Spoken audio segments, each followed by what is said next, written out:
ये कहानी है मेरी जान की चूड़ी के बारे में जो मैं तुम्हें सुनाना जा रहा हूँ। मेरी जान को चूड़ियों से बड़ा लगाव था। उसे चूड़ियाँ पहनना बड़ा ही अच्छा लगता था और मेरी जान वो चूड़ियाँ पहनती थी, अपनी कलाई में वो चूड़ी पहनती थी जो मुझे पसंद होती थी।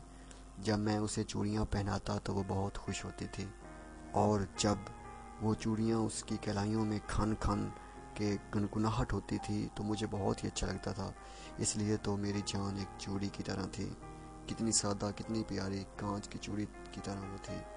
घर के कमरे में एक दिन ये बहुत पुराने दिनों की बात है, बहुत पुरानी बात है जो मैं तुमसे शेयर कर रहा हूँ। एक दिन घर के एक अकेले कमरे में बैठी जाने क्या कुछ सोच रही थी। मैं भी उसके पास ही बैठा उसको गौर से देखने लग गया। फिर मैंने उससे पूछा, मेरी जान क्या हुआ है, इतनी उदास उदास क्यों हो? तो उसकी आंखें भीग गईं। धीमी सी आवाज़ में बोली, देखो साहिल, चूड़ी टूट गई। साहिल को मैं अपने आप से तशवीर दे रहा हूँ। तो मैंने कहा, और ले लेंगे?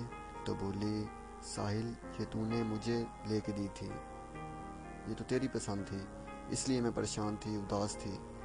अच्छा मेरी जान उदास ना हो, मैं तुम्हें अपनी पसंद की और चूड़ियाँ ला के दूंगा। अब खुश हो? हाँ मेरी जान साहिल, मैं बहुत खुश हूँ। और मेरी जान, मेरी ये दुआ है कि तुम हमेशा इसी तरह खुश रहो और हमेशा इसी तरह मुस्कुराती रहो।